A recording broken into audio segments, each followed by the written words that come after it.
The average American now carries 23 extra pounds. Heart disease and stroke will claim the lives of 460,000 American women. 69 grams of fat.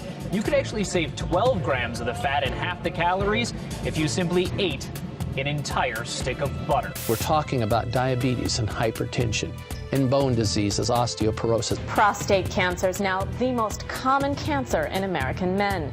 Doctors say we really need to eat less red and processed meat. On arteriosclerosis and cancer and autoimmune disease. We have unprecedented amount of type 2 diabetes in our children, and we're starting to see hypertension in our children in grammar school. In case you're wondering, 2,120 calories. Clearly, the Western diet is taking a toll.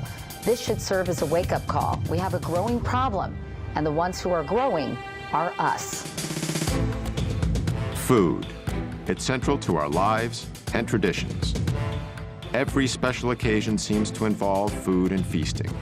But could some of these same foods, including several that we think are good for our health, also be causing many of our most serious health problems? Indeed, we're facing a massive health crisis. No less than 40% of Americans today are obese, and about half of us are taking some form of prescription drug. The best-known statin drug, Lipitor, is the most prescribed drug ever in the world. Almost 1 in 5 American 4-year-olds are now considered to be obese. Though Mexican-American and African-American children are still more likely to be overweight. This could be the first generation of children in the United States that lives less than its parents. We spend $2.2 trillion a year on health care, over 5 times more than the defense budget. In fact, we pay more per person for health care than any industrialized country in the world. Yet we're sicker than ever. You see, there's no money in healthy people, and there's no money in dead people. The money is in the middle. People who are alive, sort of, but with one or more chronic conditions. Obesity, diabetes, heart disease, high blood pressure are all diet-related health issues that cost this country more than $120 billion each year. Every minute, a person in the U.S. is killed by heart disease. 1,500 people a day die from cancer. Combined, these two diseases kill over 1 million Americans every year. Cases of diabetes are skyrocketing, particularly among our younger population. Diabetes. Life-threatening diabetes. 1 out of 3 people born in the U.S. today will develop this crippling condition during their lifetime. Millions of others suffer from a host of degenerative diseases. Millions more of us are so stimulated by sugar, coffee, and energy drinks that we've masked our chronic fatigue. But could there be a single solution to all of these problems? A solution so comprehensive, yet so straightforward, that it's mind-boggling that more of us haven't taken it seriously? Someone has to stand up and say that the answer isn't another pill. The answer is spinach. A growing number of researchers claim that if we eliminate or greatly reduce refined, processed, and animal-based foods, we can prevent, and in certain cases even reverse, several of our worst diseases. They say all we need to do is adopt a whole foods, plant-based diet. It sounds almost too simple to be true.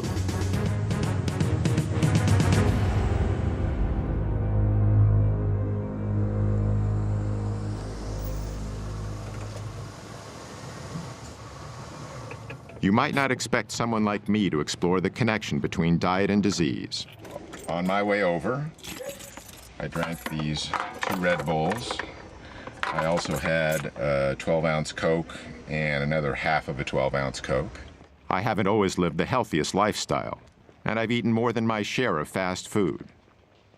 But as part of my effort to learn more about the link between food and health, I visited 2 physicians in Los Angeles, Dr. Matt Lederman and Dr. Alona Pulday.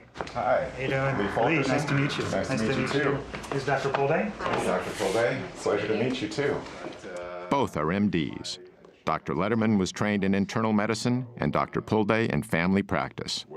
They incorporate a whole plant foods nutrition plan into the treatment of their patients. So let's get started on that, and then we'll do some talking. 142.82. I found out a lot more than I expected. Like a lot of Americans, I thought my health was pretty good. I had no major diseases that I knew of. But I hadn't had a thorough checkup in a while, so I decided to get one. When Dr. Letterman gave me the results, it was a real wake-up call. I gotta say, I'm kind of shocked. I'm really worried about my blood work numbers. 240 and 241 for my cholesterol is way higher than it's ever been. I got this 6 number. That, to me, is the most worrying number I got. The 6 number was the result of something called a CRP test, which measures the inflammation in my heart and blood vessels. This put me in the high-risk category for a heart attack. So I committed to a 12-week nutrition program under Dr. Letterman's supervision. The plan was to treat my health problems by eating a whole foods, plant-based diet.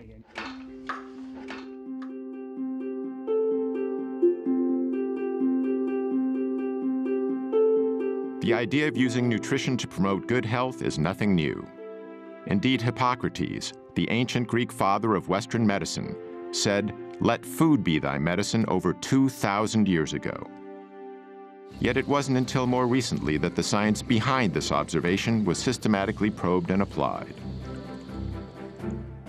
2 researchers who've made groundbreaking contributions to this effort are Dr. Colin Campbell and Dr. Caldwell Esselstyn. Born just a few months apart in 1933 and 34, they each grew up on farms. Campbell's childhood farm is in rural Virginia, where his family raised dairy cattle and milked cows. My dad and mother moved here in 1943 when I was 9 years old. And during that time, we had a dairy of about somewhere between 20 and 30 cows, which in those days was a modest, medium-sized dairy. At the time, milk was believed to be nature's perfect food. So perfect, in fact, that this U.S. government film from the early 20th century recommended that infants who have just been weaned from their mother's milk should be switched immediately to cow's milk. That was the excitement of doing something, producing nature's perfect food, if you will. Established in 1675, the Esselstyn's farm is in upstate New York. On these rolling hillsides, they grazed both beef and dairy cattle. This was sort of like the nerve center of the operation in a way? More or less, absolutely. This is sort of the epicenter around these barns. This is the way farming was done in that era. And so this is sort of where you learned the craft of the trade of farming. How old were you when you moved here again? 7. I didn't start driving the tractor till I was 8 years old. A late bloomer, right? Exactly. But I enjoyed it, and I really got a great kick out of doing the farm work. Although they didn't know each other yet, farm life had a deep and lasting influence on both Campbell and Esselstyn. To make it successful, you had to have persistence, staying power, and tenacity of purpose. I guess it's ironic in the sense that we're both now advocating, not consuming the products that we were busy actually producing with our families. During Campbell and Esselstyn's lifetimes, the American diet has changed dramatically. Near the beginning of the 20th century, Americans each ate about 120 pounds of meat annually. By 2007, that figure had exploded to no less than 222 pounds. In 1913, we ate about 40 pounds of processed sugar each per year. However, by 1999, our consumption of all refined sweeteners had risen to over 147 pounds. In 1909, Americans consumed around 294 pounds of dairy products apiece. But by 2006, our yearly intake of dairy had more than doubled to 605 pounds. By the early 1950s, Campbell was off to college at Penn State, while Esselstyn went to Yale. As part of Yale's rowing team, Esselstyn won an Olympic gold medal in 1956. During this same decade, the pace of American life was accelerating, even with our food. The late 50s was the heyday of the drive-in burger joint. The supermarket was just beginning to thrive in the newly built post-World War II suburbs. This was when the so-called convenience foods were born, like the legendary foil-wrapped TV dinner, not to mention a host of other tasty processed delicacies devised to make our lives easier and better.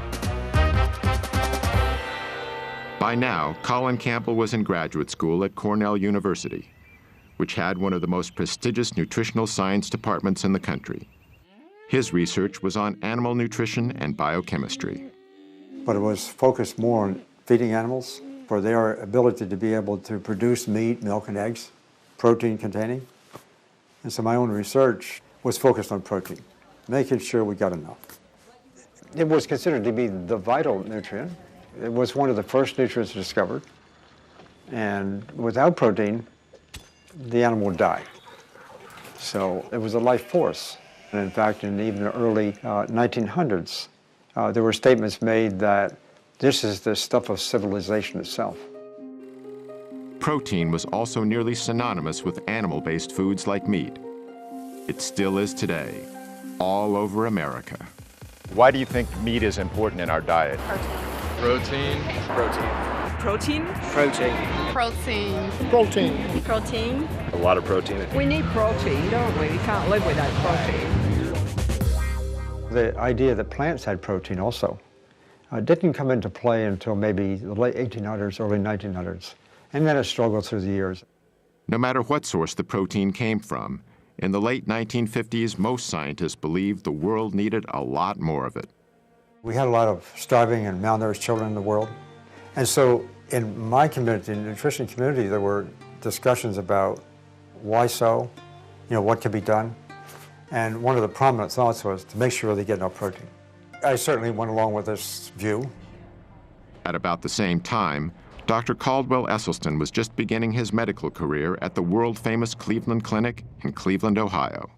Surgery soon became his specialty. There's something awfully satisfying about if you can remove the disease. For instance, if a patient had gallstones, you could remove them. If it was a gastric ulcer or a stomach ulcer, you'd directly take care of that. If it's a hernia, the same thing.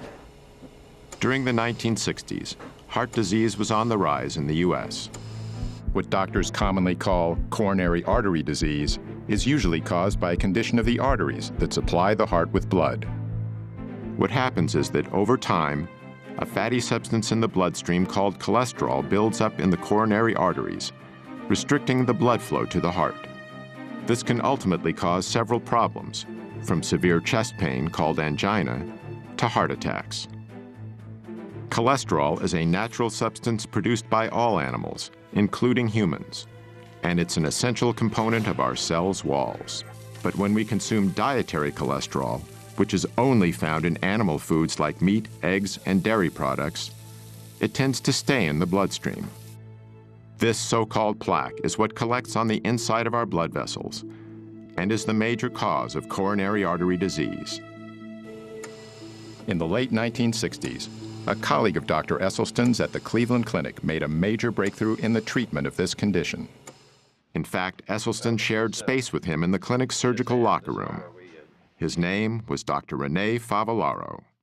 Rene really sparkled in the operating room, and in 1967 he did his first bypass graft at the clinic, coronary artery bypass graft. This revolutionary new procedure was accomplished by removing a vein from the patient's leg, then stitching it on the heart's blocked coronary artery to allow the blood to flow around or bypass the blockage. Today, over 500,000 Americans go under the knife annually for heart bypass surgery, costing around $100,000 apiece. These operations alone constitute a staggering total of nearly $50 billion.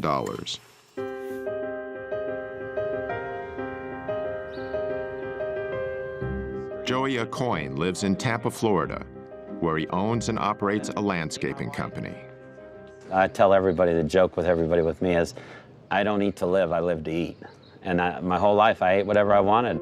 In 2004, doctors discovered Joey had a dangerously high cholesterol level of 320 and a hazardous blood sugar level of 480. This not only made him a type 2 diabetic, but a prime candidate for a heart attack and a stroke. This is my daily pill regimen. I got 2 pills I take for my diabetes, then I got 1 for cholesterol, 1 for high blood pressure, and then I take Byetta, which is an injectable medicine, every morning before breakfast and every night before dinner. And that's what I've been doing for almost 4 years now. and I know it makes me tired, and I just don't feel normal. I only sleep 4 hours a night or so. I just hate taking them.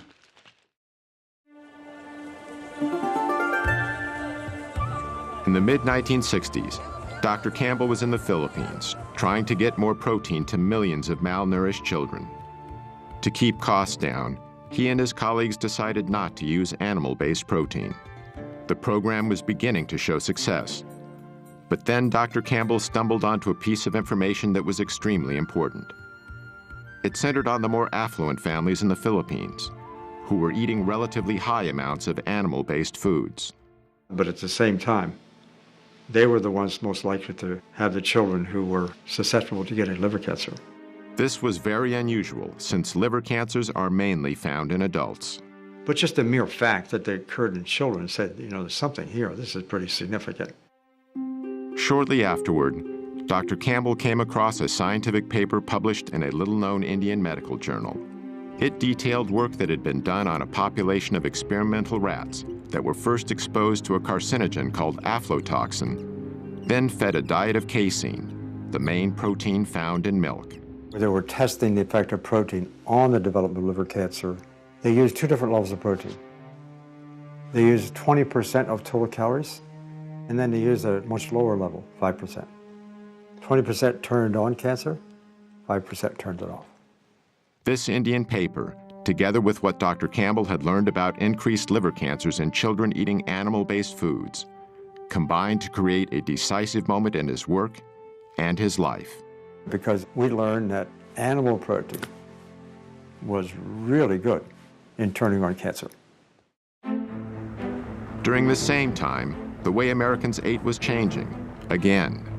The number of fast food franchises was exploding, as more and more overscheduled Americans began using them as a convenient way to feed themselves and their families.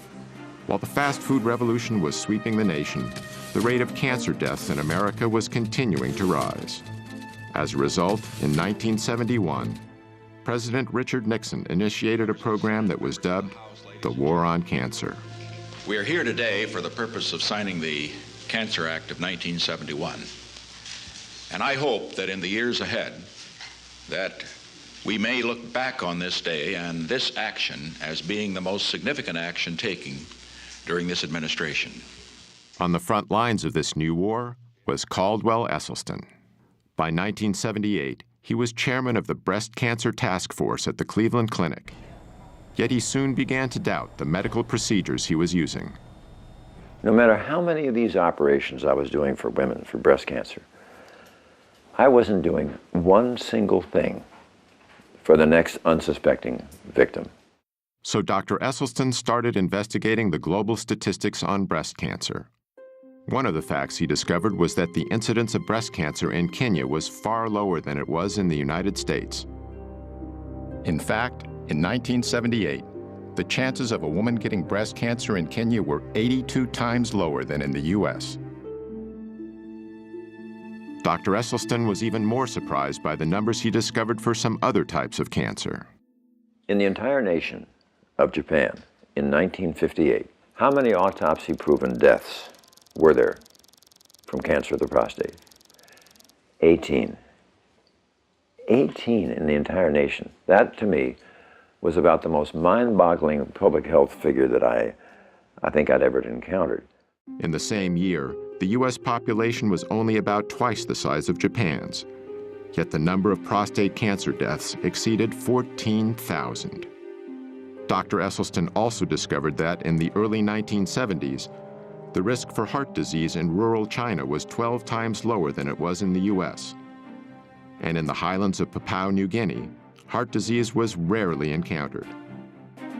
The link he noted between all the areas he studied was simple. Virtually, the Western diet was non-existent. They had no animal products. They had no dairy, no meat. Even more compelling to Esselstyn was some historical data that had long been overlooked. In World War II, the Germans occupied Norway. Among the first things they did was confiscate all the livestock and farm animals to provide supplies for their own troops. So the Norwegians were forced to eat mainly plant-based foods. Now we look at the deaths in Norway, just antecedent to this period, from heart attack and stroke. 1927, 1930, 35. Look right up here, right at the very top, 1939. Bingo! In come the Germans. Immediately, 1940, wow, 41, 42, 43, 44, 45. Have we ever seen a population have their cardiovascular disease plummet like this from statins, from bypass surgery, or from stents? No. But look what immediately happened. With the cessation of hostilities in 1945, back comes the meat, back comes the dairy, back comes the strokes and heart attacks. I mean, it's such an absolute powerful lesson. But we didn't get it. Because of evidence like this, Dr. Esselstyn was making the same assessment that Dr. Campbell was due to his work in the Philippines, seeing a causal link between animal-based foods and some of our most deadly diseases. But they weren't the only researchers coming to this conclusion. Another was Dr. John McDougall. In the mid-1970s, he began practicing on a sugar plantation in Hawaii. What I observed there was the health of the people differed dramatically depending upon how long they'd been in Hawaii. People who were raised in Japan, the Philippines, Korea, China, first generation, who had moved from their native land, were always trim. Never had heart disease, prostate cancer, colon cancer, breast cancer, rheumatoid arthritis, multiple sclerosis. Never overweight. They were in their 80s and 90s and fully functional. Their kids got a little fatter, a little sicker. Their grandkids and the next generation were just as fat and sick as anybody I'd ever seen. And what came through clearly was the diet was the difference. The first generation had learned a diet of rice and vegetables in their native land. But the kids, they started to give up the rice and replace it with the animal foods, the dairy products, the meats. And the results were obvious. They got fat and sick. So I knew at that point what caused most diseases. At the time, however, Campbell and Esselstyn knew virtually nothing about this other information. Even so, they ultimately reached a revolutionary conclusion: that many of our most crippling conditions could be greatly reduced, if not completely eradicated, simply by eating what they call a whole foods, plant-based diet. This means consuming foods that come mainly from whole, minimally refined plants, such as fruits, vegetables, grains, and legumes. It also means avoiding animal-based foods such as meat, dairy, and eggs, as well as processed foods like bleached flour, refined sugars, and oil. Campbell and Esselstyn's research in this field would change their lives forever.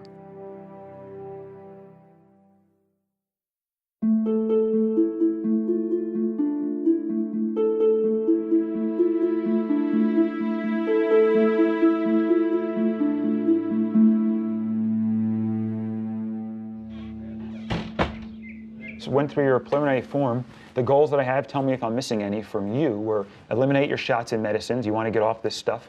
You want to sleep well at night. You're not doing that. You want to stop feeling tired and run down. You want to lose weight.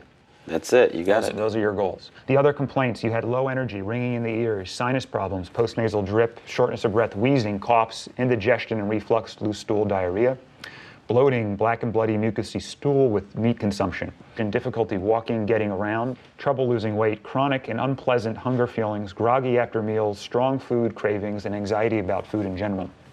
All of that stuff. Sounds like I'm dead. So I don't mean to, harp on the bad stuff, but, that will all, most of that should get better. My goals I'm adding in. Which goals do you add? I want you to reverse all your medical diseases, the ones that we can reverse, and most of yours we could. I told you all the risk and benefit. Based on what I told you, I would stop all these meds. And I would stop these on top of all these risks. That's what I'm going to try. You're going to get my best effort, I can tell you that. Yeah, you'll do good. Okay. You'll do well. By 1975, Dr. Campbell was at Cornell University, investigating what he'd discovered in the Philippines. Our work from the beginning was designed, in a sense, to do two main things. One, I wanted to replicate, if possible, the Indian work because it was so provocative. Secondly, if this is really true, I wanted to study how does it work. Just like the Indian researchers, Campbell fed half the rats in his study a diet of 20% casein, the main protein in dairy products. The other half was fed only 5% casein. Over the 12 weeks of the study, the rats eating the higher protein diet had a greatly enhanced level of early liver cancer tumor growth. On the other hand, all of the rats eating only 5% protein had no evidence of cancer whatsoever. But Dr. Campbell decided to take these findings a step further. This time, instead of keeping his test rats on the same diet throughout the study, he kept them in one group and switched their diets back and forth, between 5 and 20% dairy protein, doing so at 3-week intervals. The results were astonishing. Whenever the rats were fed 20% protein, early liver tumor growth exploded. But when the same rats were given 5% protein, tumor growth actually went down. I mean, this was so provocative, this information. We could turn on and turn off cancer growth just by adjusting the level of intake of that protein. Going from 5% to 20% is within the range of American experience. The typical studies on chemical carcinogens causing cancer are testing chemicals at levels maybe 3 or 4 orders of magnitude higher than we experience. Even more surprisingly, Dr. Campbell discovered that a 20% diet of plant proteins from soybeans and wheat did not promote cancer. However, there's a long-standing belief among the public that animal protein is important for human health. Connie Dickman supports this position. Ms. Dickman is Director of Nutrition at Washington University in St. Louis, Missouri. She's the past president of the American Dietetic Association and an advisor to the National Dairy Council.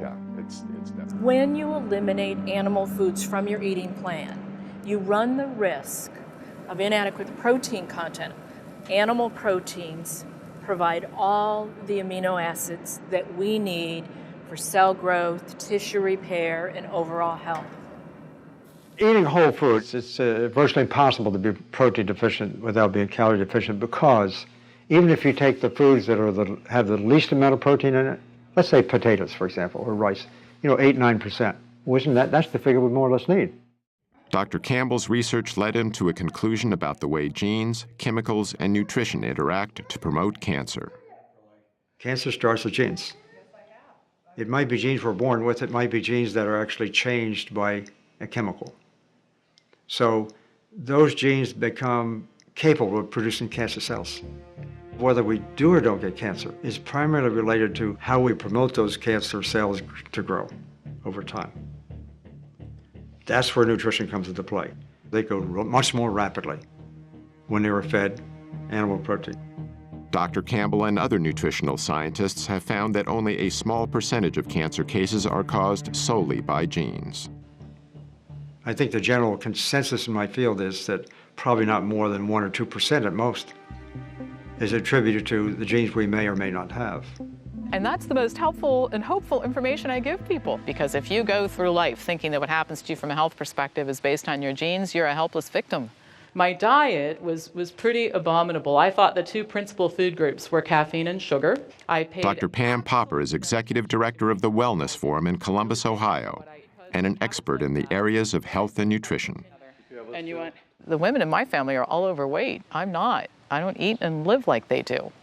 So I've changed my health destiny by not engaging in the same habits. Over the next several years, Dr. Campbell initiated more extensive lab studies using various animal and plant nutrients. The results were consistent. Nutrients from animal foods promoted cancer growth, while nutrients from plant foods decreased cancer growth. Yet Campbell hadn't identified a specific biological mechanism that caused the effects he observed. And it finally occurred to me that there was no such thing as the mechanism. What we were looking at was a symphony of mechanisms. We think that nutrition is attributed to individual nutrients, and that's the way it gets marketed, and that's the way the companies tell us, so forth. When in fact, nutrition, all of it working together to create this symphony, the hundreds of thousands of different kinds of chemicals in food all kind of working together nicely. I mean, the complexity is total. That's a holistic concept. And I had to say to myself, that's a very exciting idea. Dr. Campbell realized that his discoveries in the laboratory were significant but limited. How are these findings relevant in people? How do different types of foods affect cancer and other diseases? Campbell needed a large-scale population study. He would soon find a perfect opportunity.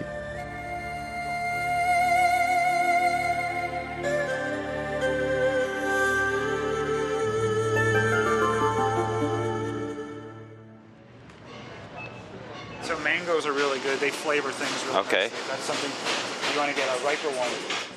Dr. Matt Letterman and his wife, Dr. Alona Pulde, are among a small but growing number of physicians who use a whole foods, plant-based diet as a primary treatment for their patients.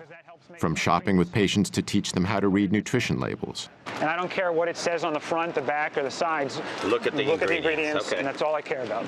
To showing patients how to prepare meals. They are not your typical MDs. Doctors Letterman and Pulde use food as treatment because they feel it's the best medicine available. Medicine that not only makes their patients feel better, but that truly improves their health.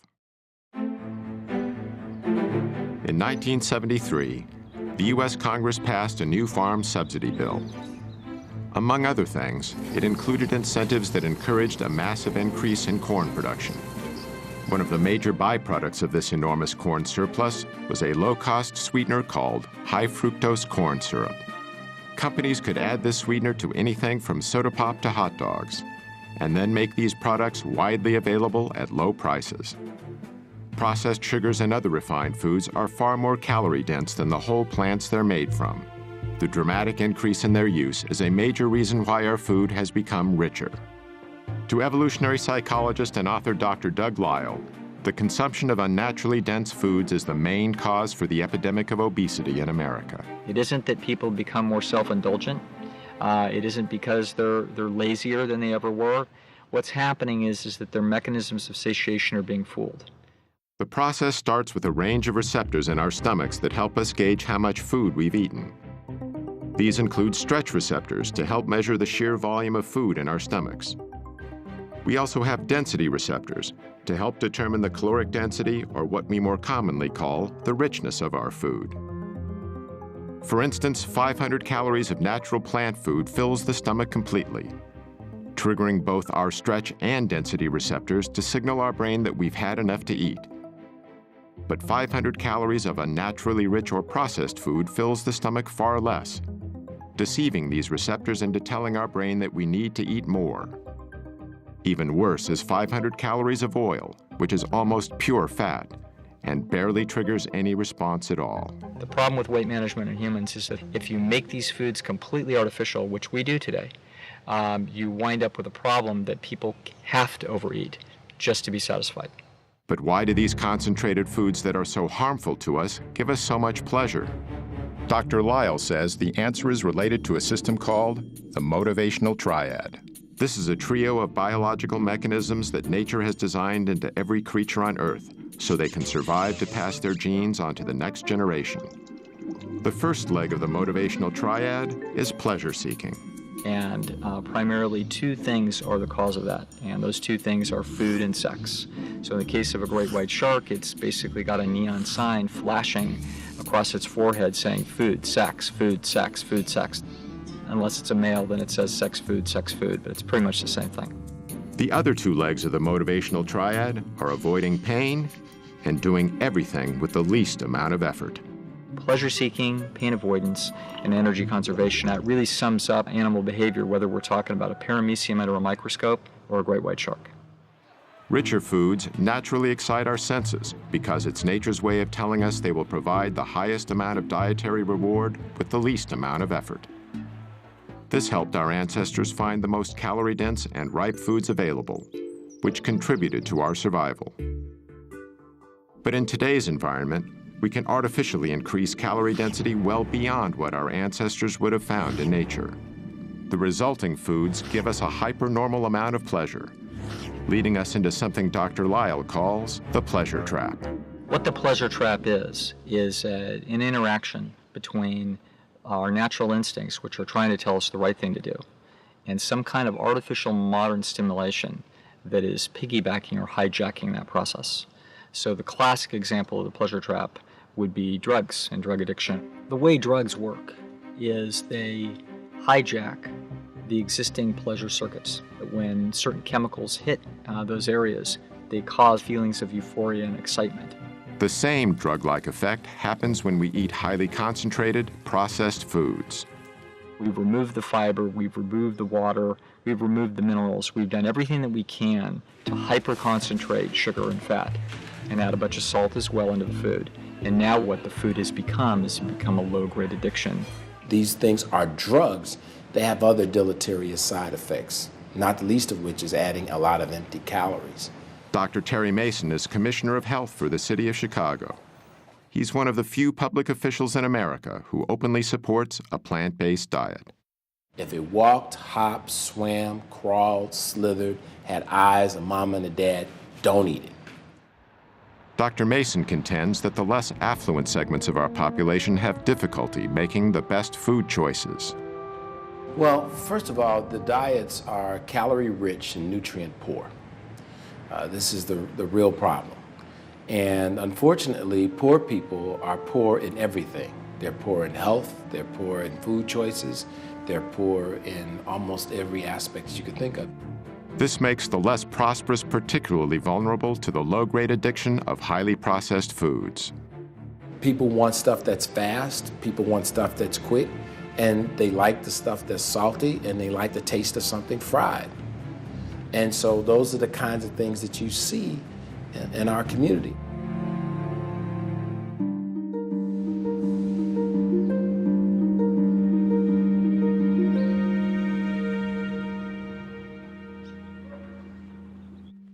Sandera Nation lives in a quiet suburb in Cleveland, Ohio, with her 5 children. In October 2008, she was stricken by a strange illness. I want to say something, but it's not coming out. I'm getting really shaky and sweats, and then I'm cold and I'm sick and I'm fatigued and my stomach hurts and everything, so I went to the doctor. And that's when they diagnosed me with hypertension and diabetes. Like Joya Coyne, Sandera was treated with expensive prescription drugs. I was in denial for a while. I heard what they said, but I was in denial, like, I still ate things I shouldn't have. I didn't really get the education that I needed to know. So I really depended on that pill to save me. Then Sandera met with Dr. Esselstyn, who recommended that she treat her illnesses with a whole foods, plant-based diet. Let's come on in and we'll get to work. I was a little nervous, but he made it real easy for me. I was real interested in what he had to say and what he was going to teach me in the new journey that I would be taking with him.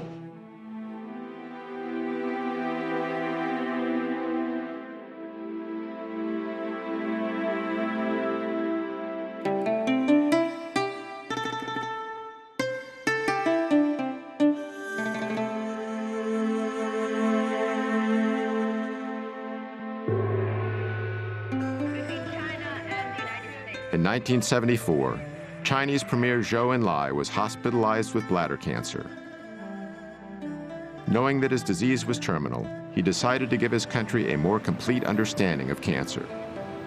So he initiated what would become one of the largest and most thorough scientific studies in history. 650,000 researchers cataloged the mortality patterns caused by several types of cancer for the years between 1973 and 1975. The study encompassed every county in China and over 880 million people. Zhou died in 1976, years before his study was complete. Okay, and you'll need how many shirts then? Probably 3? Yeah. Okay. Zhou Enlai's cancer study would ultimately have a major impact on what Dr. Campbell himself has called the capstone of his research.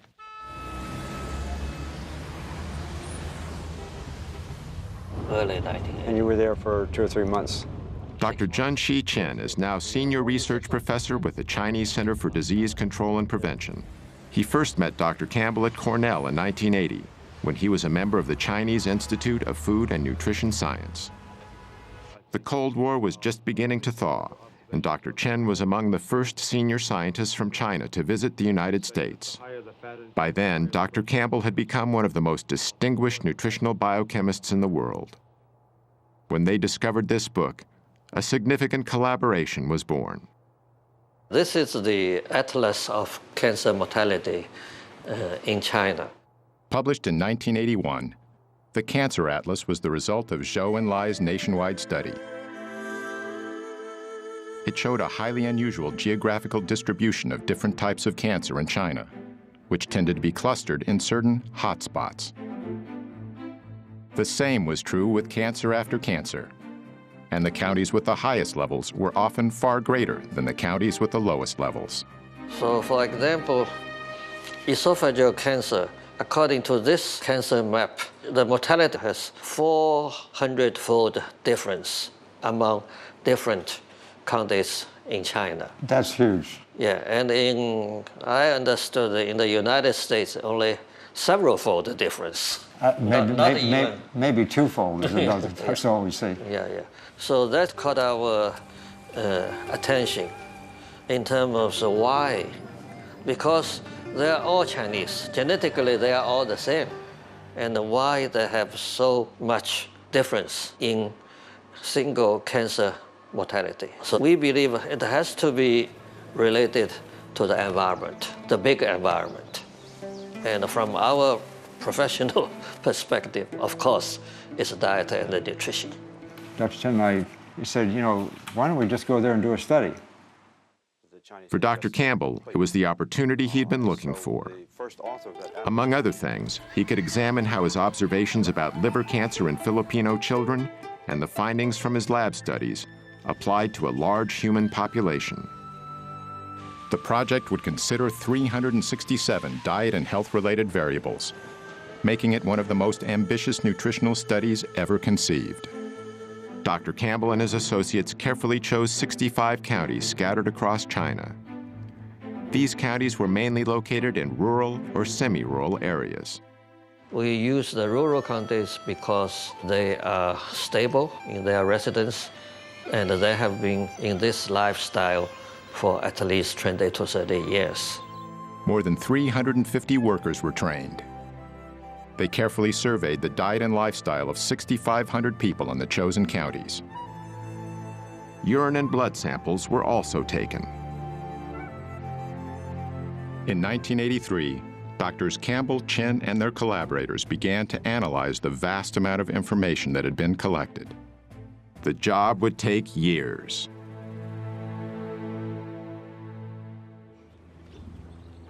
After 8 weeks eating plant-based foods, Joya Coyne was still off all his medications. When I started this, I had all these side effects from medication and from my being so unhealthy, but now I'm getting in better shape every day. I feel more healthy. I very seldom get tired during the day. I just feel so good all the time. This is a scale that I weigh myself on, and it started about 8 weeks ago, way up here around 218, 220, and now it's bouncing between 180 and 185. None of my belts fit. This one here, I actually had to have 2 new holes punched in because I like the belt so much. Nothing fits, I gotta go shopping. It's just everything, all my clothes. A good problem to have. It's been fun for him because I think he's learned, in addition to the fact that he's seeing such great results, that he loves it. I don't think he'll go back to this old ways. He feels too good, and he likes, even if he started to go off a little bit, he feels too good, his energy's too good, he looks younger. And the fact that he would have to go back on all the meds, if he did, I think that that's a huge motivation for him to maintain the lifestyle.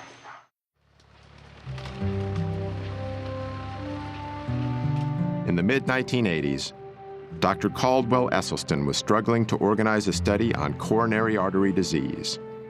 His plan was to put a group of patients on a diet of low-fat plant-based foods, along with small quantities of low-fat dairy products and minimal amounts of cholesterol-reducing drugs. And slowly, over the next 18 months, I got the 24 patients that I had asked for. But the ones they sent me were a little bit sicker than I had thought. These were patients who had failed their first or second bypass operation. They had failed their first or second angioplasty.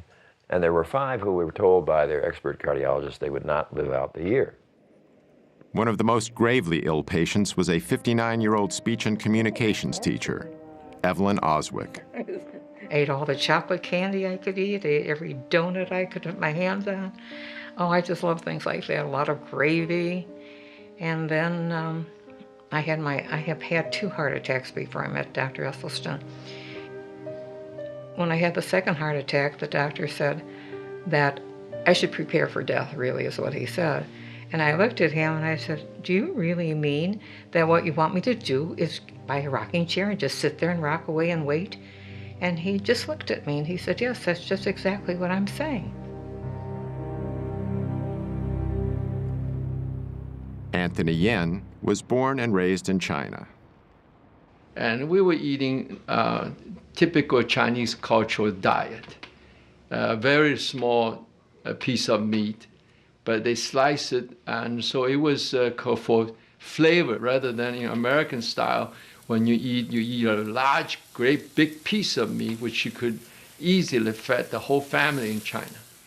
And we eat a lot of vegetable in China, and we have soup.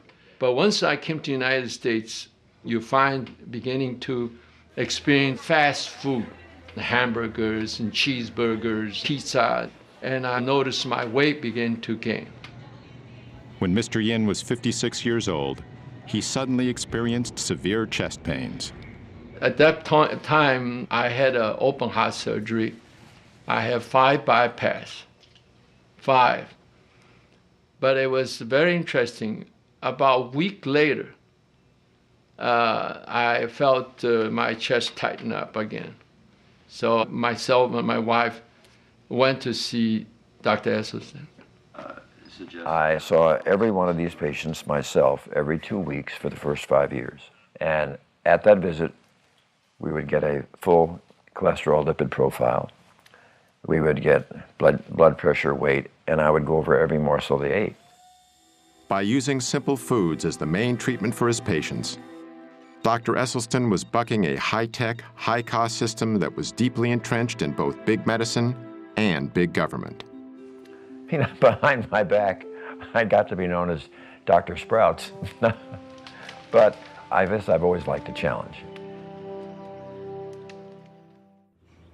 We preheat the oven, got the water going, we just add some seasonings, and then we add the onions and the spinach. I've never been a morning person my whole life, and but previous to this experience, it had probably been worse than ever, and that entailed needing to get up in the morning and caffeinate myself with Cokes and Red Bulls and stuff like that before I could even think or start to work. We didn't make the rice noodles, but you would just boil them real quick and then throw this on top. Right. He's actually eating more often, but he's eating the right foods, and he lost weight. So he certainly feels much better that way, and you can tell it in his face, in his neck, in his belly. He's lost a lot of weight there. He also has better energy. He's waking up earlier now. That's great, because we have then some morning time together. I don't have to carry anything. You're the doctor. 1990. Following nearly a decade of intense effort, Dr. Campbell and his colleagues finally published their China study. It identified no less than 94,000 correlations between diet and disease. Those are big numbers for any study. And in the end of the day, when we did all these correlations in this book here, and we looked at the number of them that were statistically significant, it was between about 8,000 to 9,000. When you have that large number of correlations and you start analyzing each one, if it works out as statistically significant, this means that if 19 out of 20 are pointing in the same direction, it's highly significant and likely to be true.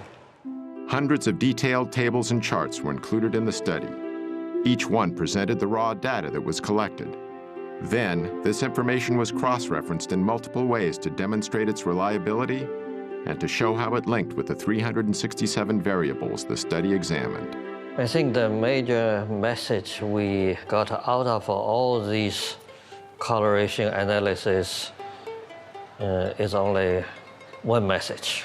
The plant food-based diet, mainly cereal grains, vegetables and fruits, and very little animal food, is always associated with lower mortality of certain cancers, stroke, and coronary heart disease.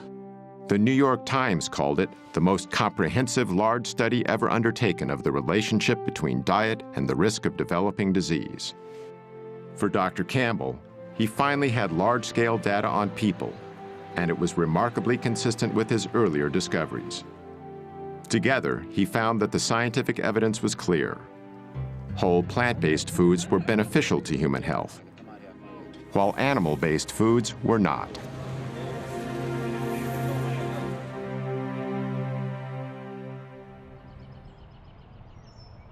Sandera Nation's journey to better health wasn't easy at first. It was a little hard because I've been eating fatty foods and grease and everything 38 years, as long as I can remember. So it was kind of hard to go from that to changing the next day completely. I started a journal for maybe the first 3 weeks. Write down my feelings and emotions, what I felt like, so that other people could know it's okay to feel that way. Along the way, Sandera had strong support from Dr. Esselstyn and his wife, Ann. They keep in touch, and they're like, we haven't forgotten about you. And I know they haven't. I really feel here that they haven't. I went to Walmart this day. I had wanted a Subway sandwich, and I said, I'm going to get me that meatball sub. I then received a call while I was at Walmart from Mrs. Esselstyn, as if they knew I was weak at this moment. She stated, promise me you will not eat anything from Walmart. Gave me chills to know that she called at that moment. Therefore, I left the store without getting that meatball sub. While Dr. Campbell was publishing his China study, Dr. Esselstyn was getting some powerful data from the research he'd started in 1985. He began with 24 patients, but 6 had dropped out in the first year, leaving him with a total of 18.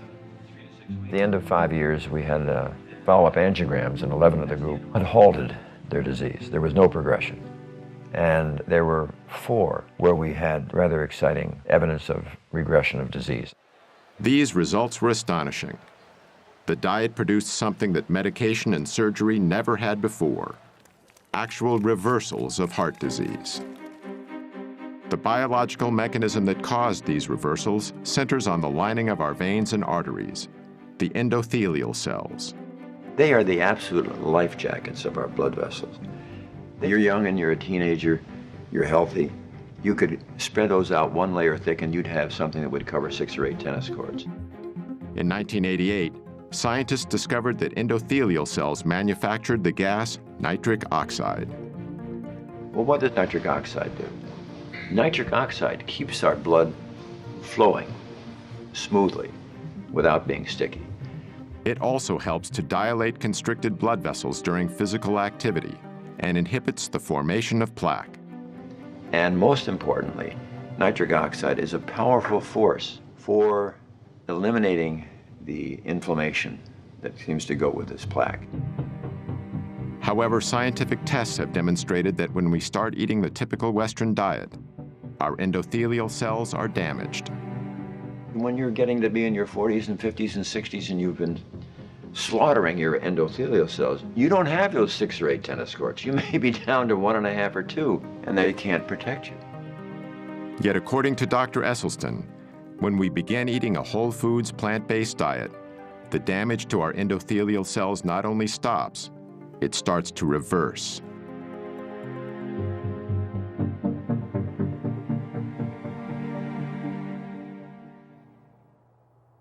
About 5 years into his study, Esselstyn made a small but significant change in his patient's menu.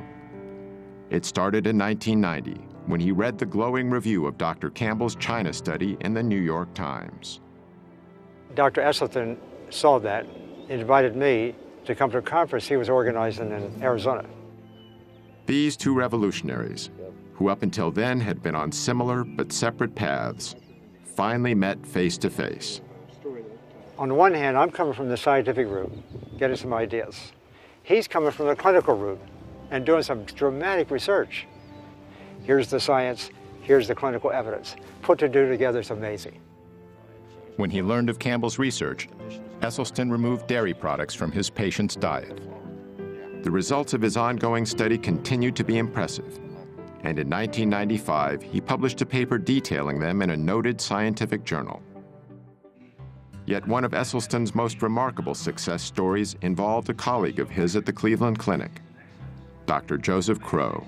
Actually, I was active, healthy, very busy, mid-40s, absolutely no risk factors at all for any heart problem. But Dr. Crow, even with what was considered to be a healthy cholesterol level, was actually ravaged by heart disease. This angiogram, taken after his first nearly fatal heart attack in 1996, shows how badly damaged one of his coronary arteries was. This angiogram was done after less than 3 years of entirely dietary treatment.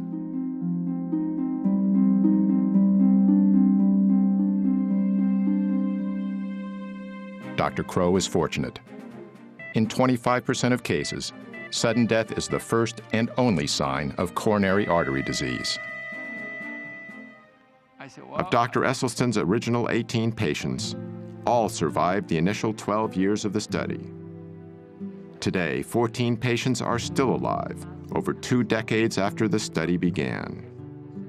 The thing about Essie, although he's always very pleasant, when you said, I'm going to be on this program and I'm going to stay with this diet, you stayed with the diet or there was the door. You had no choice. I mean, his smiles are wonderful, but he is very stern, you know. That's why I'm still living. But, you know, he's just a wonderful man. And I look at the pictures, some of my pictures years ago, 20 years ago, actually looks older than today. The only thing is I lost more hair, you know. Anthony and the other male patients also noted another change. When you're young, when you're a teenager, you see a female and so on, it gets kind of excited. And the first reaction physically, you know, it gets attention, you know. Raise the flag, I call it. This happened to us. All the other Dr. Esselstyn's, I call them all the guinea pigs. The flag still rises. Talking to your doctor about ED may be the last thing you want to do, but it's definitely a conversation worth having.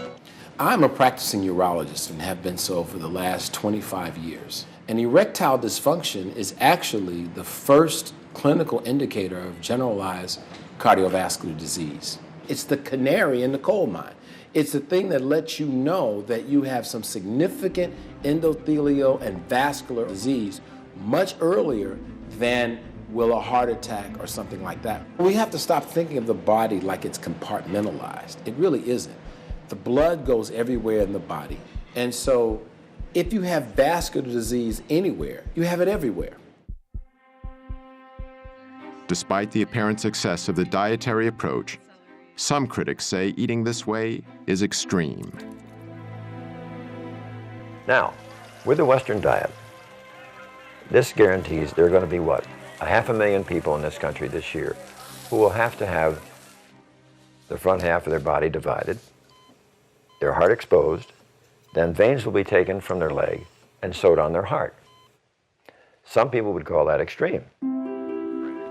Dr. Esselstyn has now successfully treated over 250 patients with heart disease, using almost exclusively a whole foods, plant-based diet. Heart disease, as far as I'm concerned, is an absolutely toothless paper tiger that need never, ever exist. And if it does exist, it need never, ever progress.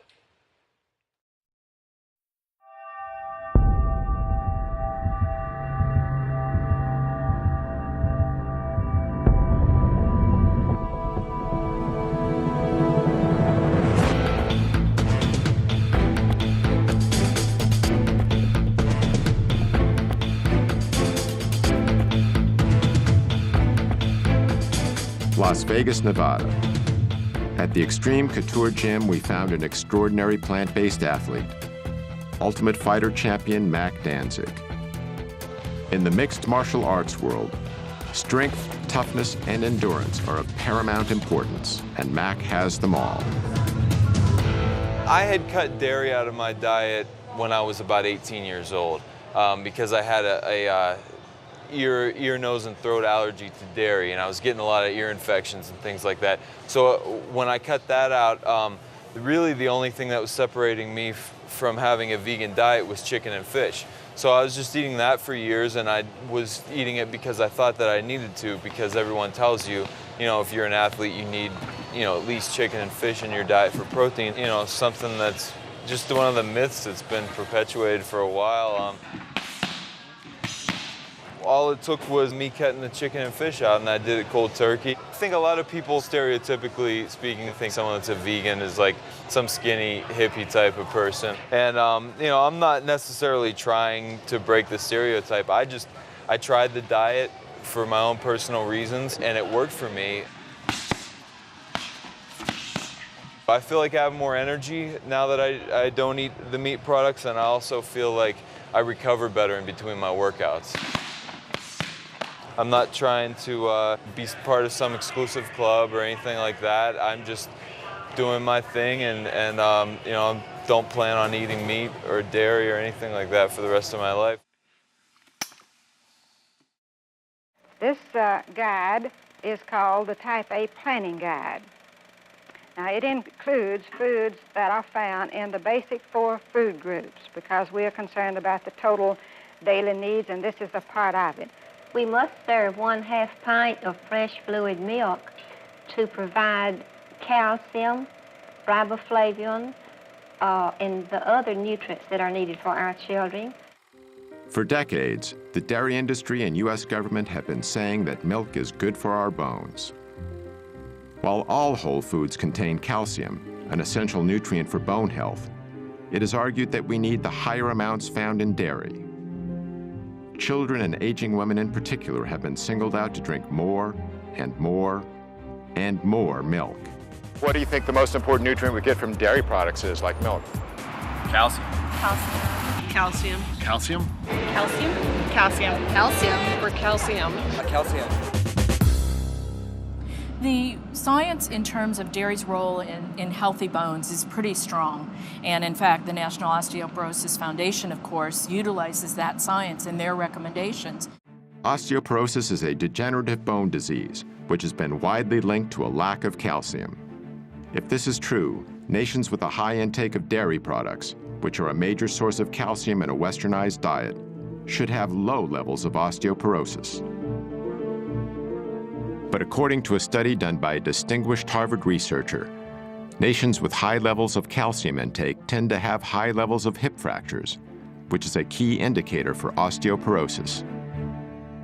And so, in fact, the higher the dairy consumption, the higher the rate of osteoporosis. Exactly the opposite of what the dairy industry has been telling us for so long. One of the primary mechanisms for that is that animal protein tends to create an acid-like condition in the body called metabolic acidosis. To combat this condition, the body draws upon its most readily available acid buffer, namely calcium in our bones. As the calcium is extracted to neutralize the excess acid, our bones are weakened. In defending the health benefits of milk, many national health organizations now recommend that we consume low-fat dairy products. It can be milk, it can be yogurt, it can be cheese, it can be anything made from milk. But again, the important message, it's a message that comes from the American Dietetic Association, the National Osteoporosis Foundation, cancer, heart. We're all in the same page. It needs to be low fat or fat-free. So as the fat is taken out, the protein becomes a larger proportion of the total. So they become higher in protein, lower in fat. And when we compare these high protein, low fat milk products, for example, with prostate cancer, the relationship is as strong as it is for cigarette smoking and lung cancer. Most of these animals here are what we call heifers. They're the young females, not yet cows. So they haven't had their first calf yet. Haven't had their first calf. So they have to have their first calf before they can Once they lactate. come into lactation, they almost keep them these days. They keep them pregnant continuously Exactly. for 3 or 4 years. Why are they eating grass now? Well, this is the last time in their lifetime they're going to see grass. After that, they're in the barn. They're standing there for the rest of their life. When I was young, we defended our product, promoted our product, because it was nature's most perfect food. And so I believed that. But it took on a slightly different twist as time passed. I mean, it's the most perfect food for cats. And trying to switch the milk of one species to another species doesn't make a lot of sense. Only 2 months into her treatment, Sandera was experiencing dramatic effects on her type 2 diabetes and hypertension. Since I've been on a plant-based diet, blood pressure's been wonderful. My blood sugars are in the 80s. It shocks me, 70s. And so I was alarmed when it was 60. I'm like, isn't that bad? It's 60, you know, and I talked to the diabetes educator, which is wonderful. She's like, no, that's a normal blood sugar. Your pancreas is working, it's reversing. Ironically, Sandera works at an outpatient facility for diabetics. Yet the treatment that was achieving success with her diabetes came from outside the established medical system. The positive results went far beyond Sandera's chronic diseases. Mentally, not having the sluggishness, the fear of the disease progressing, because I feel I'm in control and I have power of taking it back the right way now. So mentally, I feel great. I'm eating the things I should eat. And the one thing that is true that Ann said to me, you really start tasting the real taste of what you're eating. Because I eat a peach and you'll think, I was in heaven with my white peaches. I get to eat. And it feels good to be able to eat, bringing the sugar down. You're losing the weight, your whole everything changes. You know, I think we're a little dependent on, you know, our doctors and the medications. We should take a little bit more responsibility in checking out for ourselves. And speaking of doctors and medications, how does Sandera's regular physician feel about her new lifestyle? When I recently approached her about my blood sugars being so great, my question was, should I not take my medication? She said, no, you still take your medications. And she said, what is that doctor trying to do? Take you off your medications? And I'm looking like, yeah, I'm hoping that's the goal. So there's still people we have to make believers. Yeah. Sally and Jim eat their breakfast at about 7 o'clock. It's a good breakfast of good foundation food. Today they're having milk, cereal, poached eggs, and sliced oranges. They are starting the day right. The key agency that sets nutritional guidelines for Americans is the United States Department of Agriculture. The USDA helps determine what foods are served to everyone from our soldiers in the field to our kids in their school cafeterias. These guidelines are also taught in our schools, influencing what our children will eat for the rest of their lives. Dr. David Klurfeld is a nutritional scientist and national program leader for human nutrition with the USDA's Agricultural Research Service. We've made dietary recommendations since the 1890s from USDA, and that was before we knew about vitamins and minerals. Subsequently, we've had different food groups, and we had the basic 4 and 5 and 7 and 12, and it varied as the science changed. Perhaps the best known of the food groups was the Basic 4, introduced in 1956 in a leaflet called Food for Fitness. The mainstay of nutrition education for over 30 years, the Basic 4 defined what an entire generation of Americans believed was healthy to eat. The 4 food groups was replaced in 1992 by the Food Pyramid, then updated by My Pyramid. These guidelines recommend 3 servings of dairy products per day, and meat is still a primary source of protein. In following My Pyramid, a 15-year-old girl can eat a daily menu consisting of a bowl of Lucky Charms with low-fat milk and a glass of orange juice from concentrate for breakfast, cheese-flavored crackers for a morning snack, a cheeseburger on a whole grain bun with French fries and a Coke for lunch, chocolate pudding and grapes for an afternoon snack, and chicken nuggets with a biscuit and canned green beans for dinner, with low-fat ice cream for dessert. I see now what's happening with the way that we feed many of our children and our school systems. We shouldn't be surprised that we're seeing childhood obesity at the rates that we're seeing it. Dr. Neil Barnard is a medical researcher and president of the Physicians Committee for Responsible Medicine. Well, the problem is when a kid is pulling his tray down the school lunch line, you see federal policies in action. There are burgers topped with cheese, the milk is heavily subsidized, but the vegetables and fruits, a little bit harder to find.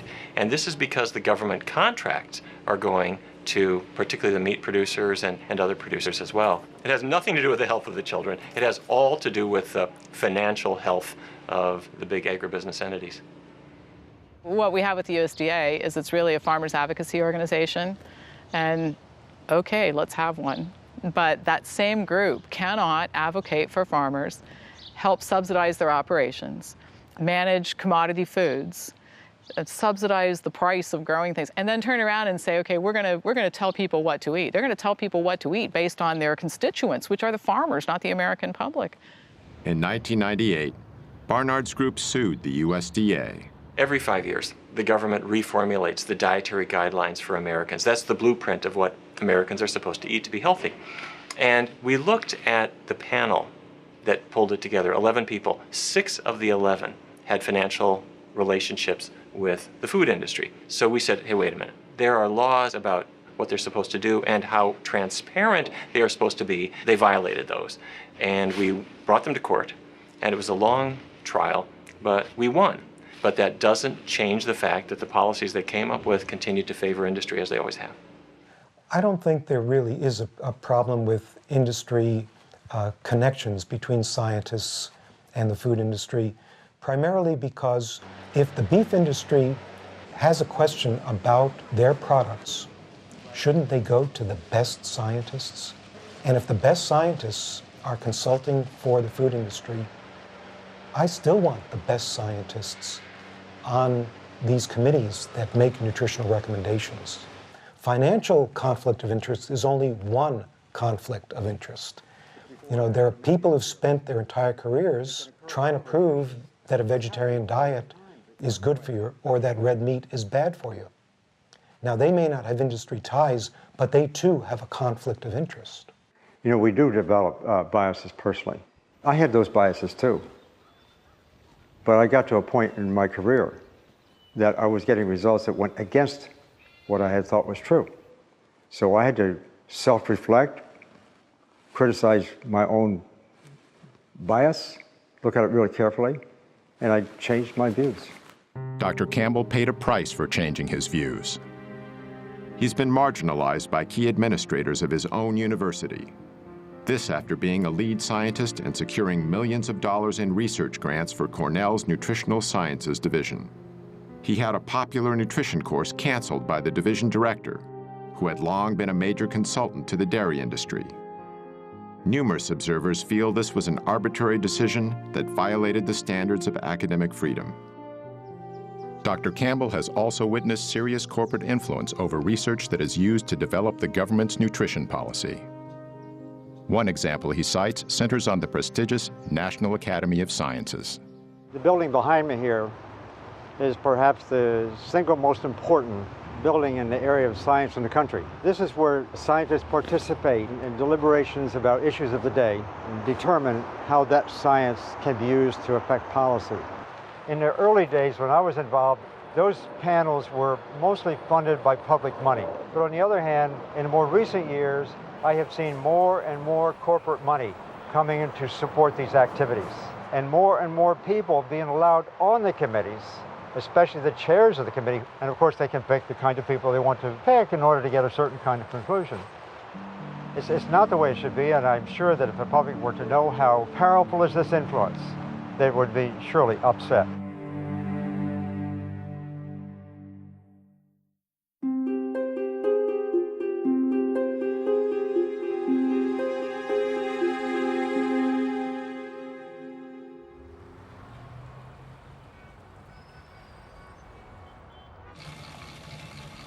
I had been a runner for 14 years, in fact, a marathoner.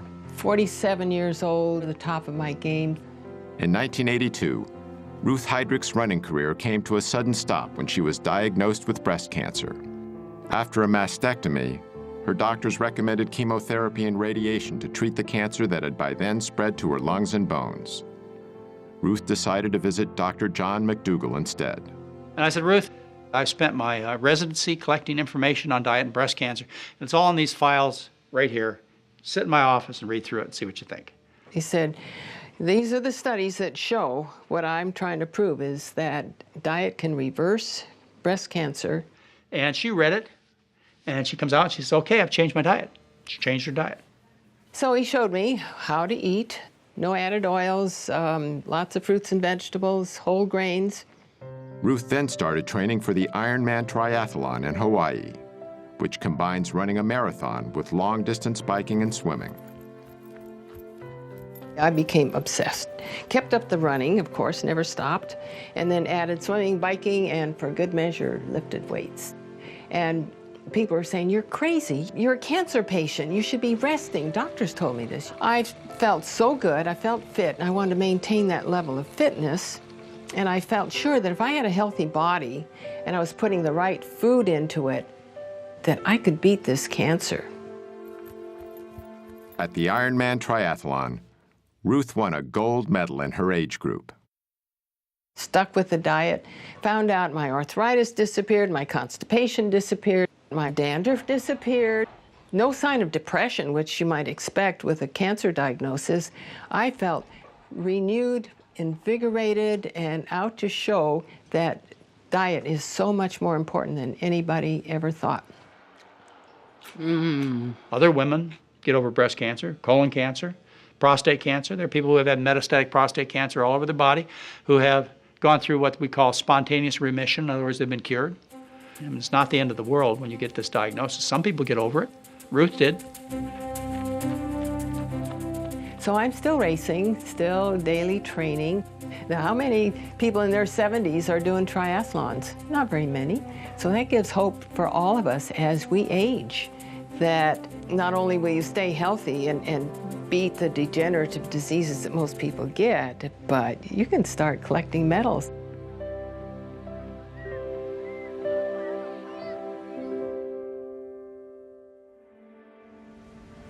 The food choices we make have profound global effects. It takes over 10 times the amount of energy from fossil fuels to produce a calorie of animal-based food than it does to produce a calorie of plant food. Since the 1970s, 20% of the Amazon's rainforest has been destroyed. That's an area the size of California. 80% of this cleared land is now occupied by livestock.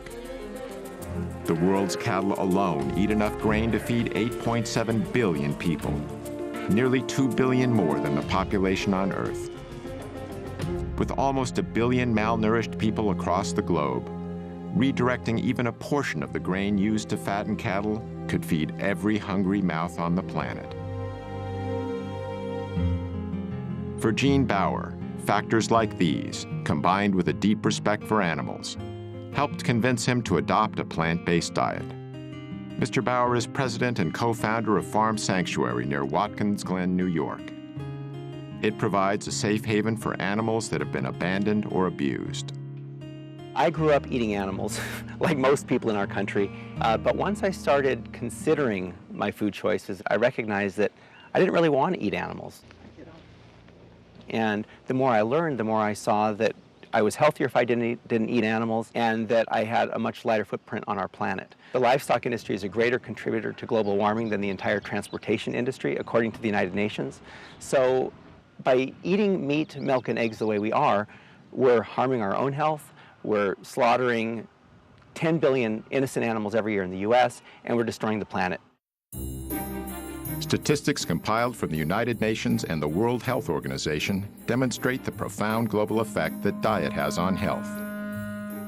These are the estimated amounts of animal foods produced in 9 countries, a figure that's closely related to animal food consumption. These are the numbers of deaths due to heart disease and cancer in the same countries.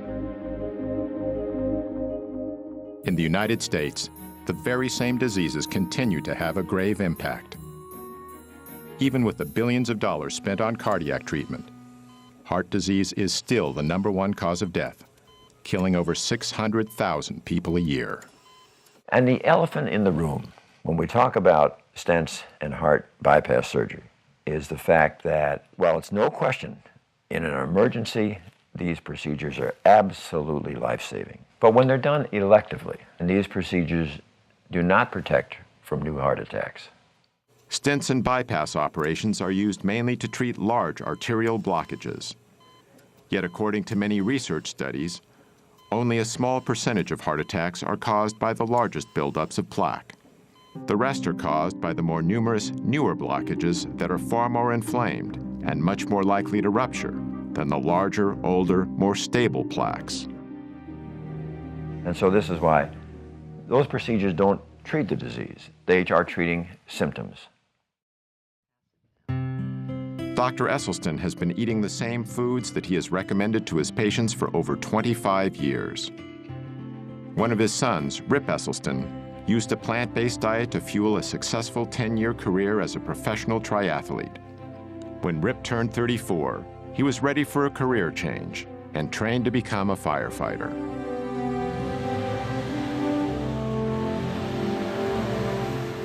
Rip was assigned to Engine Company No. 2 in Austin, Texas.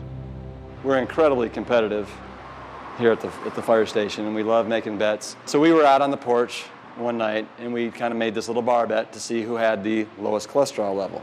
So the next morning, we drove to a lab, got tested, and the results came back, and it led to a discovery that J.R. James Ray, our resident redneck, had a cholesterol of 344. Pretty much means you're knocking at death's door. And so what we did in an act of solidarity is the next day we went about eating a plant-strong diet to basically save his life and save his arteries. The men agreed to change their firehouse diet. But in Texas, old eating habits die hard. Meat's almost a sport in Texas. I have several good friends that they were barbecue teams. That's what they do. That's their sport on the weekends. Texans are serious about Texas, barbecue. Kansas.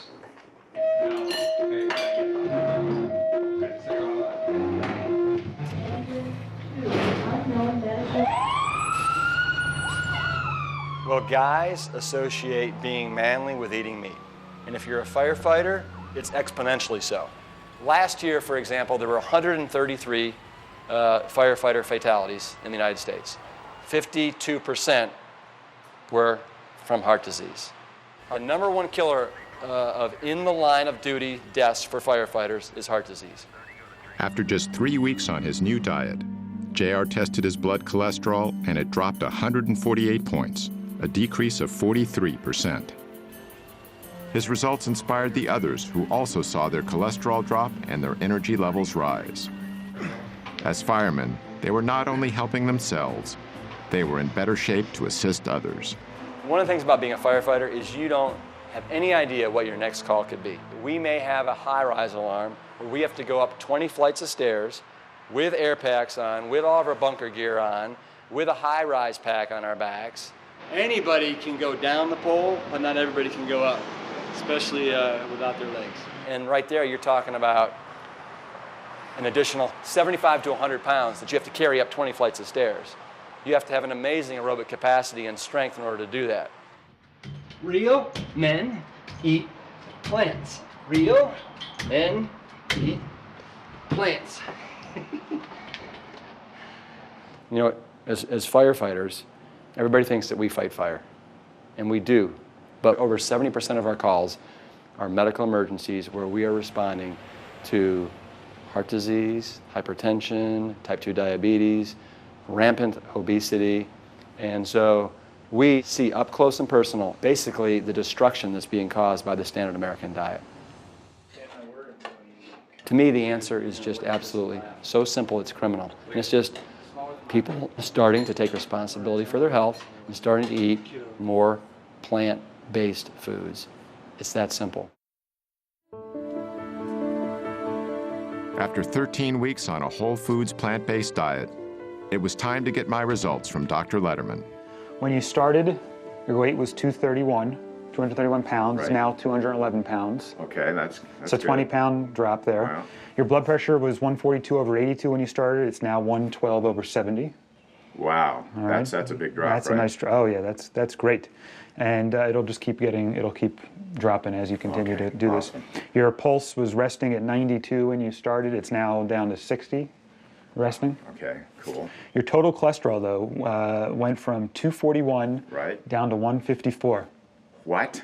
Yeah, that was pretty amazing. 241 down to 154. 154? 154, yeah. It's really, and your LDL, which is your bad cholesterol, I think this is the most impressive, went from 157 down to 80. No way! Yeah, that's amazing, though, to drop almost in half. We did CRP last time, which is sort of the marker of the inflammation in the heart and the blood vessels, and that went from 6.0 down to 2.8. Without using any medications, I significantly reduced my chances of getting a heart attack and many other diseases. Tomorrow marks 20 weeks on the program. I've lost 45 pounds. I've reversed the diabetes.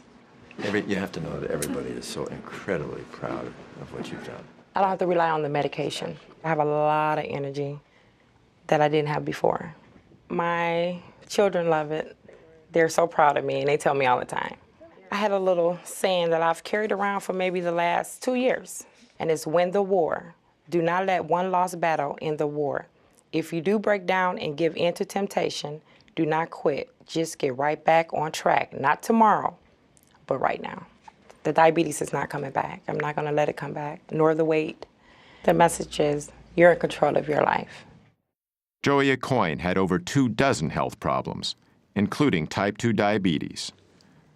But after 22 weeks eating plant-based foods, his condition had changed dramatically. Hey, how you doing? Back again. And you're getting healthier. Your weight is down 28 pounds. You feel better than you have. 26 out of 27 complaints are gone completely. Your marker of inflammation in the vessels is down to that of a normal person. Your blood sugars are coming down. They continue to come down even on a daily basis, which are going to get better. Your cholesterol is significantly lower than it was when you first started, before you ever started taking any pills. Your blood pressure is normal now compared to how it was before. While on pills, it was still elevated. And you just said you've never felt like this before. You look at how you look in the pictures. You look healthier. So, like I told you before, I explained how the numbers can affect our judgment of what real health is. And it's not just the numbers, it's overall the entire picture. And your picture looks fantastic. I was taking 9 pills a day and 2 shots. So I was spending almost $150 to $200 a month on medication, above my insurance. Just think about that. I've been doing it 5 months. I've saved, $800 to $1,000 already because I haven't taken 1 pill, 1 shot. So think about what that saved me, not just me, the insurance company. The U.S. government will give you figures that 75% of the dollars spent in healthcare are due to chronic illnesses, and these are due to diet and lifestyle. Let's get rid of the problem, which is the sickness, which is caused by the food.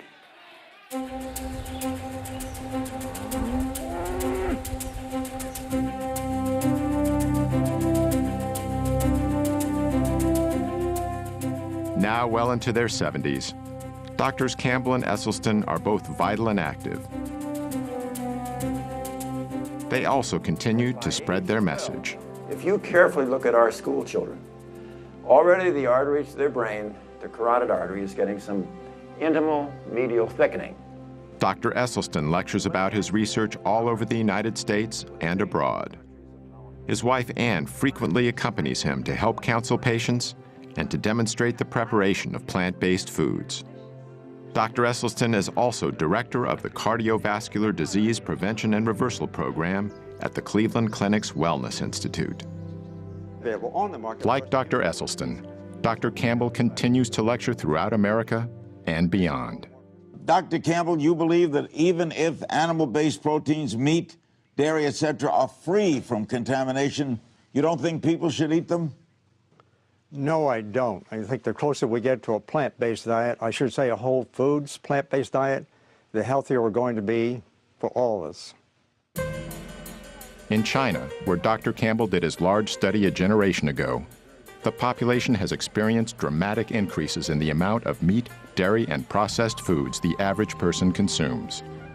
At the same time, the rates of degenerative diseases are skyrocketing. Many Chinese now share some of the same beliefs Americans have about nutrition. 吃肉，我觉得增加蛋白质啊，对人体其实有很多好处。早晨起来喝一杯牛奶，我认为好像还是比较好。Dr. Campbell's message is resonating with growing numbers of concerned people around the world. Oh, thank you, thank you, thank you. Uh-oh. Thanks to the efforts of both these pioneers and their colleagues, thousands of people are realizing that profound improvements in health and quality of life are within reach. You have two choices. You can eat yourself into poor health and early death, or you can eat yourself into good health and a long, healthy life. And that road is on a plant-centered dietary pattern. You know, I know of nothing else in medicine that can come close to what a plant-based diet can do. I can say this with a great deal of confidence, that our national authorities are simply excluding this concept of nutrition from the debate and the discussion in order to protect the status quo. In theory, if everyone were to adopt this, I really believe we could cut healthcare costs by 70 to 80%. That's amazing. And it all comes from understanding nutrition, applying nutrition, and just watching the results.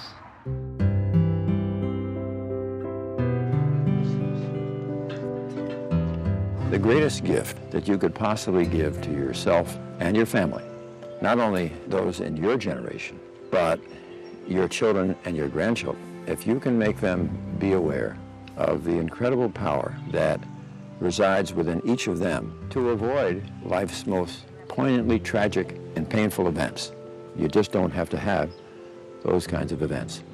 I believe with all my heart, if anyone listens to this, and they really should look at their refrigerator and look at their diet and give it a try. You lose weight and you'll be healthier.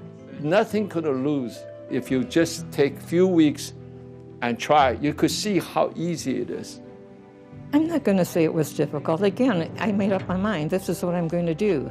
I never felt like I wasn't getting what I wanted. So I didn't have ice cream. So I didn't have the donuts. So I ate something else. I can thank them in every way I can think possible, and my doctor, especially Matt, when they just can't understand what it's done to change my life. And it really has, not just mine, my family's, everybody's. It gives me shivers talking about it because it's so serious. It's a life-changing experience. You can be in control. And I stress this because there's so many things going on in my life that I'm not in control of. And that's my message. You can't control your outcome of your body. Eat to live and don't live to eat. You better get that. You better get that recipe.